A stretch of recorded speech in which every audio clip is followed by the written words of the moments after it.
कि हमारी संपत्ति और सुख पर आंच पहुंचा सके, पर यह तभी जब आपका अखंड स्मरण चल रहा है। अखंड स्मरण के लिए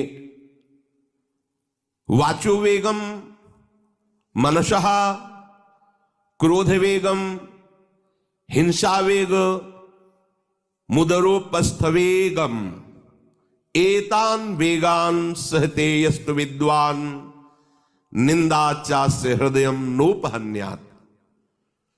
जो विद्वान उपासक वाणी का वेग, मन का वेग, क्रोध का वेग, हिंसा का वेग, भूख का वेग और जनेंद्रिय जनित मैथुन का वेग जो सह जाता है, वही महात्मा निरंतर भजन कर सकता है, वही उपासक निरंतर भजन कर सकता है। नहीं, यही वेग आकर उसके भजन में अंतराय पैदा कर देते हैं। वाणी का वेग, वाणी का, मन का, क्रोध का, हिंसा का, उदर का, उपस्थ का यदि आप नहीं सहन करते तो ये आपके भजन में बाधा डाल देंगे, निरंतर भजन नहीं होने देंगे।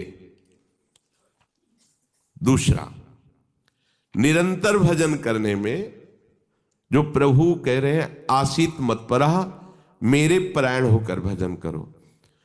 अब इन वेगों से बचकर क्यों भजन में चलता है तो उसके अंदर एक बात आने लगती है, मैं अच्छा भजनानंदी हूं। जहां ये बात आई तहां वो दूसरों जो वैष्णव है, महतजन है, महात्मा जन है, वो टीका टिप्पणी करने लगता है उनकी। ये होता है। अपने में श्रेष्ठ भाव आने पर दूसरे साधकों की, वैष्णवों की, महापुरुषों की, महतजनों की वो टीका टिप्पणी करने लगता है। ऐसा क्यों, ऐसा, ऐसा क्यों, ऐसा। ये आपके भजन को ही रोक देगा। निरंतर भजन चलने की तो बात जाने तो भजन से ही विमुख कर देगी ये वृत्ति। ये 6 बातें संतों के प्रति नहीं करनी चाहिए। वो वेग सहो और ये बात भूलकर अपनी वाणी पे न लाओ। बास निरूपण, किसी भी संत महात्मा वैष्णव के विषय में ऐसा कहना, ये तो महलों में रहते हैं या ये तो गांव में रहते हैं, ये तो इनको तो गंगा किनारे या स्मशान में कहीं खंडहर में रहना चाहिए, बाबा जी हैं ऐसे वैसे। वास निरूपण करना, तभी जब अहम जागृत होता है तो संतों के प्रति टीका टिप्पणी शुरू हो जाती है। वास निरूपण, किसी भी संत महात्मा वैष्णव के प्रति उसके वास के विषय में बोलना। दूसरा, ज्ञान निरूपण, किसी संत वैष्णव के प्रति ऐसा, ये पढ़े लिखे तो है नहीं, शास्त्रों का इनको ज्ञान तो है नहीं, वेश बना लिया, बस पेट भरण पोषण के लिए घूम रहे, कोई इनको ज्ञान तो है नहीं। क्या भजन करेंगे, क्या विचार करेंगे जब इनको पढ़े ही नहीं है, शास्त्रों का ज्ञान नहीं है, तो क्या ये भजन करेंगे। ज्ञान निरूपण। तीसरा, जाति निरूपण, ऐसा महान अपराध, ऐसा सोचना, ऐसा बोलना, ऐसा देखना, ये महत अपराध है और ये हम लोग ध्यान नहीं देते, फिसल जाते हैं। एक बार एक जगह महात्माओं की पंगत लगी हुई थी, तो उसमें एक महात्मा को पंगत लगवाने वाले में जो श्रेष्ठ थे, उन्होंने एक थप्पड़ मारा और निकालने लगे। वहां हमको भी सेवा दी गई थी, पत्तल उठाना और पोछा लगाना बाद में। तो परोसाई जब होती थी तो उस समय खड़े रहते थे। तत्काल गए, हमने कहा आपने क्यों थप्पड़ मारा? तो उन्होंने जाति निरूपण किया कि इस जाति का है, तुम नहीं जानते हो, और ये साधुओं की पंगत में बैठा है, उनका आचार्य परंपरा का तिलक लगाए हुए है और भेष धारण किए हुए है। आप आचार्य परंपरा की प्रधानता रखते हैं या जाति की प्रधानता रखते हैं? वो महात्मा अश्रु प्रवाह करने लगे कि क्या मेरे को भगवान का भजन करने का अधिकार नहीं है? क्या मेरे को भगवत प्रसाद पाने का अधिकार नहीं है? जब हमें गुरु ने वस्त्र दिया है, भेष दिया है, तो हम संतों की सभा में उन्हीं की आज्ञा से बैठे हैं। वैसे हम इस योग्य नहीं हैं, पर बैठे हैं। उनकी दैन्यता देखकर तत्काल उनको हृदय से लगाया और उनसे कहा कि दोबारा ऐसी गलती ना हो, ये क्या मर्यादा है वेश के ऊपर, और उनके चरण पकड़े, एक बार इनको क्षमा करके आप बैठ जाइए, आप प्रसाद पा लीजिए। उस समय भागवती का आवेश में बोले, उनकी सामर्थ्य नहीं हुई दोबारा उनको वो प्रसाद पा के निकले, मन में ठान लिया कि झोला उठाओ और भागो यहां से। नहीं, जहां संत का अपमान हो वहां नहीं टिकना चाहिए। तो भूल हो जाती है। राजसूय यज्ञ में भगवान ब्रह्मा से लेकर के सब ईश्वर कोटि के महापुरुष पधारे थे, जिसमें स्वयं सर्वेश्वर भगवान श्री कृष्ण विराजमान थे। और उस पवित्रता का क्या वर्णन करना, जहां साक्षात धर्मराज विराजमान है वहां अपवित्रता का प्रवेश नहीं हो सकता। लेकिन यज्ञ की पूर्णता नहीं हुई थी। यज्ञ की पूर्णता सुपच वाल्मीकि के चरण धोकर रसोई में पवाने से हुई थी। स्वयं भगवान श्री कृष्ण चंद्रजू ने ऐसा आदेश किया था, जिन्होंने स्वयं गीता जी में कहा, चातुर्वर्णम मया सृष्टा गुण कर्म विभागशः। लेकिन यदि वो भगवद अनुरागी है तो चातुर्वर्णम मया सृष्टा का सिद्धांत नहीं लागू होगा। भगवान व्यास देव जी कह रहे, अहो वत्सो पचतो गरीयान यज्जिभ्यागे वर्तते नाम तुभ्यम। यदि राधा राधा कृष्ण कृष्ण जिभ्या से निकल रहा है, वो चांडाल भी है तो उसका चरणामृत लेके पीना चाहिए। इसलिए हरिराम व्यास जी कहते हैं, व्यास मिठाई विप्र की तामे लागे आग, वृंदावन के स्वपच की जूठन खइए मांग। व्यास रसिक तेई बड़े ब्रजते अनत न जाए, वृंदावन की स्वपच लो जूठन मांगे खाएं। ये जाति निरूपण संत के प्रति करना महत अपराध है। और ये जब जाति का अभिमान बना हुआ है तो भगवत दासत्व का अभिमान कैसे आ सकता है।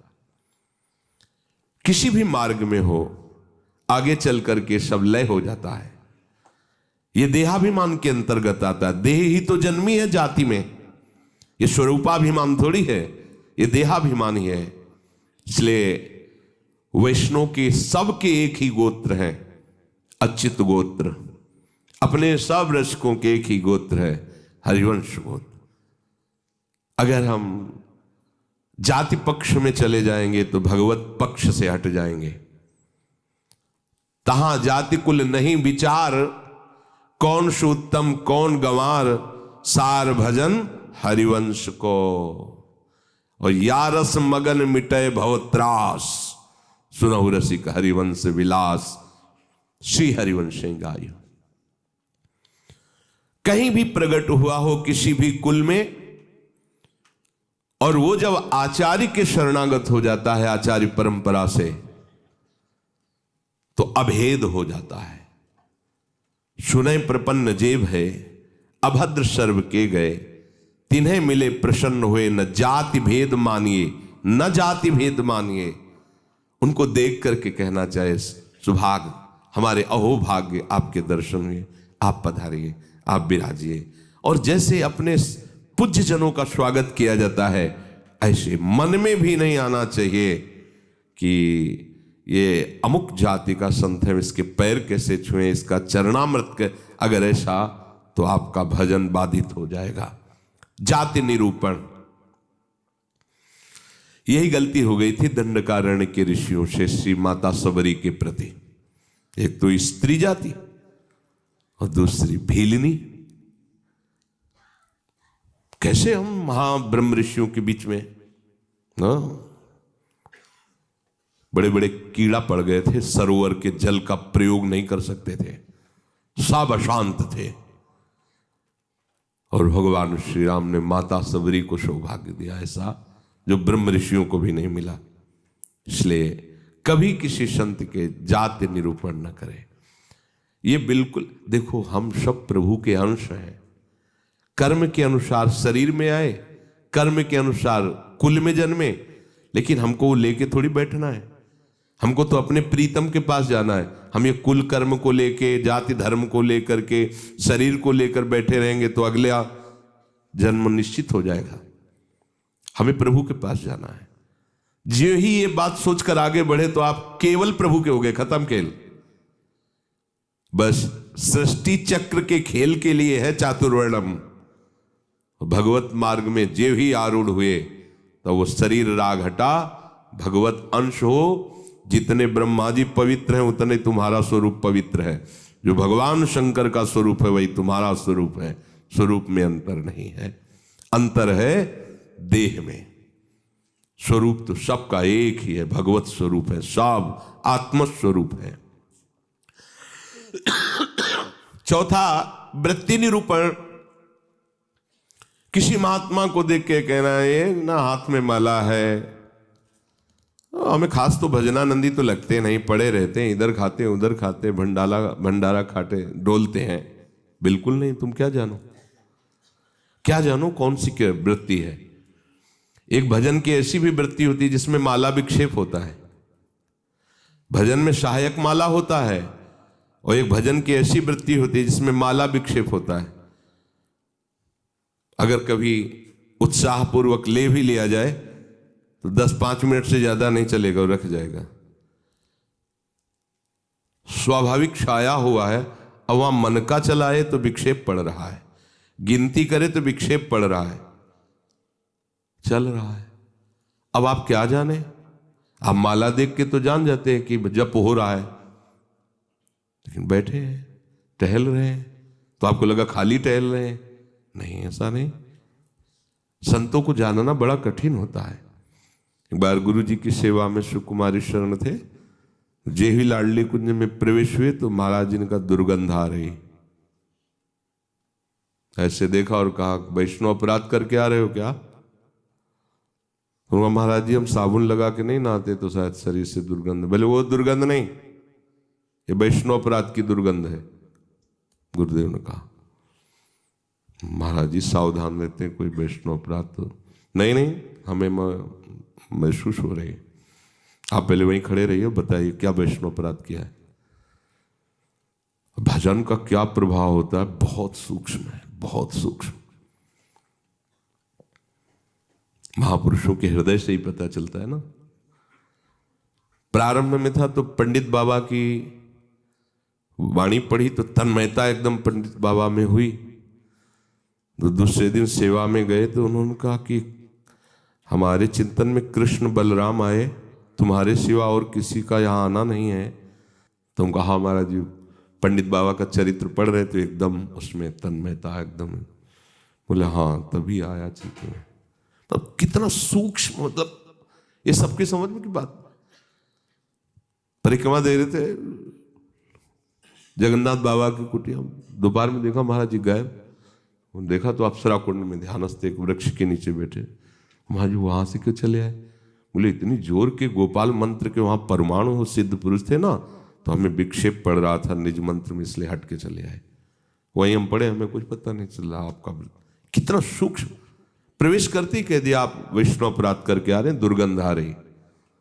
वो हाँ महाराज जी अगर ये वैष्णव अपराध है तो फिर वो एक समोसा बांट रहे थे तो एक संत बार बार समोसा ले और खाते जा रहे थे, फिर लेते जा रहे थे। तो उसने धक्का मारा और दबकाक भगा दी। तो हमें लगा कि कैसे संत हैं, ये समोसा के लिए बार बार हाथ फैला रहे हैं।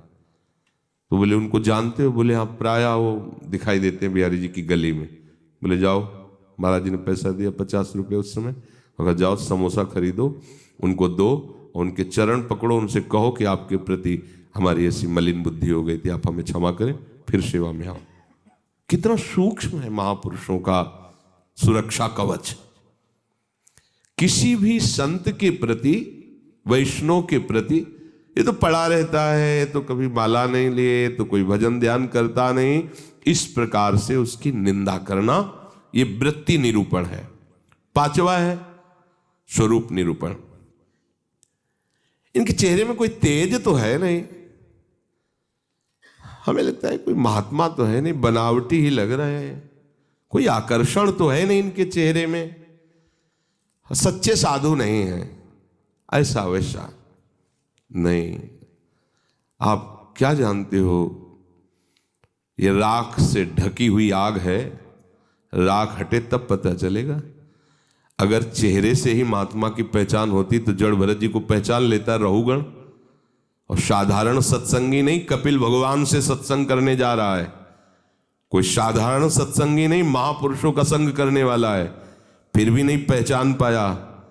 राख से ढकी हुई आग को जड़ भरत जी जैसे महान ब्रह्मभूत महापुरुष से पालकी उठवा दी। जब उनके वचन प्रकाशित हुए तो कूद पड़ा पालकी से चरणों के। अरे इतनी ऊंची स्थिति के महात्मा, कांप गया। ये किसी भी महात्मा के बाह्य रूप को देख करके नहीं जाना जा सकता कि किस कोटि का महात्मा है, कितनी ऊंचाई का है। इसलिए इनमें तेज नहीं है, इनका चेहरा कोई आकर्षणकारी नहीं है, ऐसे कोई साधारण लगते हैं, कोई सच्चे साधु तो है नहीं, ऐसा नहीं करना चाहिए। छठवां, धातु निरूपण। भक्त या भगवत विग्रह की, अच्छा ये पत्थर के ठाकुर जी हैं, सप्तम धातु के हैं, ये काहे से बने हुए हैं ठाकुर जी? अगर वो मंदिर में विराजमान तो साक्षात प्रभु विराजमान, कुटिया में विराजमान तो साक्षात प्रभु विराजमान। श्री विग्रह में पाषाण, लोहा, तांबा या काष्ठ की भावना ले आना, यह आपके निरंतर भजन में बाधा पहुंचा देगी। उन वेगों को सहना और इस अपराध से बचना। जो गुरु ने नाम दिया है, मंत्र दिया है, आराध्य देव का रूप दिया है, उसके सिवा सब माया है। वो अपने को चिंतन नहीं करना, केवल उतना ही चिंतन। ये बहुत कठिन बात है। प्रायः मनमानी भजन करने में ज्यादा अच्छा लगता है, और गुरु मंत्र और गुरु श्री मुख से जो दिया गया उपासना नाम है, पद्धति है, उसमें मन मरता है, इसलिए उसमें मन नहीं लगना चाहता। हम ये देखते हैं, प्रायः कई उपासकों से सुना है उनके हृदय की बात, जो गुरु प्रदत्त है उसमें नहीं लगेगा और मन माने लग जाएगा। मन ने स्वीकार कर लिया चितम केशवम राम नारायण, ये रटे हम उन्हीं गुरु से पूछ रहे हैं जिन्होंने मंत्र दिया है, नाम दिया, ये हम रटे, तो ये बुरी बात तो है नहीं। भगवान के नाम जपिए, पर बात नहीं बनेगी। जहां बात बननी है वहां मंत्र मूलम गुरु वाक्यम, जो गुरुदेव ने शब्द दिया है, नाम दिया है, मंत्र दिया है, बस होए अनन्य एक व्रत गाए, वही। चाहे जितना मन चंचल हो, जो ऐसी निष्ठा वाला होता है, देर नहीं लगता शांत होने में। पर जिनका है कि छलांग लगाना अच्छा लगता है, थोड़ी देर ये जपा, थोड़ी देर वो जपा, थोड़ी देर वो जपा। अरे भगवान का तो भजन करना है। अभी वो पद्धति को नहीं समझे, अभी रस मार्ग में बहुत दूरी है, अंतराय है। सभी कार्य करते हुए अपने स्वरूप में स्थित रहना। जैसे अपने लोगों का स्वरूप है सहचरी, तो जगने से लेकर शयन तक आपकी स्मृति में रहना चाहिए, मैं श्री जी की सहचरी हूं। भले अनुभव में नहीं आ रहा, आपको सहचरी बप्पू का अनुभव नहीं हो रहा, पर हम हैं, मान लेना है। जैसे अपने को अनुभव नहीं था हम किस कुल में जन्मे हैं, पर माता पिता किसी ने तो सिखाया होगा कि तुम पंडित हो, ब्राह्मण हो, बैठ गया ना दिमाग में। इन्होंने लिखा है क्या ब्राह्मण कहीं, और बैठ गया पंडित घर के जन्म है हमारा। ऐसे ही गुरु ने तुम्हें नया जन्म दिया है। न स्त्री हो, न पुरुष हो, न ब्राह्मण हो, न क्षत्रिय हो, न वैश्य हो, न शूद्र हो, न गृहस्थ हो, न विरक्त हो, क्या हो? श्री जी की प्रिय सखी हो तुम। स्वीकार करो। जैसे माँ ने सिखाया था कि ये तुम्हारे पिता हैं और पिता ब्राह्मण कुल के, तो तुम भी ब्राह्मण कुल के हुए। समझ गए? तुम पंडित की संतान हो तो पंडित ही हुए। ऐसे ही तुम हमारे प्रिया प्रीतम के अंश हो। गुरुदेव ने समझाया तुम प्रिया प्रीतम की प्रिय सखी हो। बस ये दिमाग में तुम लाओ पहले, इसी से स्वरूप जागृत होगा। जो उपासना पद्धति मिली पहले दिमाग में ले आओ। न स्त्री हो, न पुरुष हो, न गृहस्थ हो, न विरक्त हो, न ब्राह्मण हो, न क्षत्रिय हो, न वैश्य हो, न शूद्र हो। तुम क्या हो? तुम प्रियालाल के निज जन हो, तुम प्रियालाल की सहचरी हो, प्रियालाल की प्रिय सखी हो। ये सुबह से शयन तक आपके दिमाग में आ जाए। जैसे हम रटते नहीं हैं, पर कभी भी पूछ लिया जाए तो हम अपनी बात बता देंगे। ये शरीर कहाँ जन्मा है, क्या है, कभी याद नहीं करना है, लेकिन वो है ना, ऐसे ही सहचरी बप्पू का है। हमने दर्शन नहीं किए सहचरी स्वरूप के, पर हमारे गुरुदेव कह रहे हैं कि आप सहचरी बप्पू हो, आपका स्वरूप सहचरी है, तो हम पहले स्वीकार करते हैं। उठते बैठते चलते फिरते आपके दिमाग में बात बैठ जाए कि मैं श्री जी की प्रिय सखी हूं, युगल सरकार हमारे प्रीतम है, और पीछे की जो बातें की गई वो हमारे जीवन में ना हो, तो भगवान जो कह रहे हैं आशीत मत परहा, मेरे परायण होकर बैठ जा, अर्थात आप निहाल हो जाओगे। भगवद आश्रित भगवत परायण वर्तमान में ही आनंदित होता, भविष्य की बात नहीं होती। वर्तमान में जाने मोरी छाती, उसका हृदय जो शीतलता और आनंद से भर जाता है, फिर वो कृतकृत्यता का अनुभव करता है। इसलिए सत्संग का श्रवण करो, फिर मनन करो और उसको जीवन में धारण करो। जो कहा गया नहीं करना उसको छोड़िए, जो कहा गया स्वीकार कीजिए उसको स्वीकार कीजिए। यही विवेक है, असत का त्याग और सत को स्वीकार करना। जिस सत को स्वीकार किया उसी में अनुराग कर लेना, यही उपासना का आंतरिक मर्म है। जय गौ माता, जय गोपाल। आप देख रहे हैं गोकुल धाम गौ सेवा महातीर्थ झज्जर हरियाणा में। ये हमारा आईसीयू वार्ड है। इस वार्ड के अंदर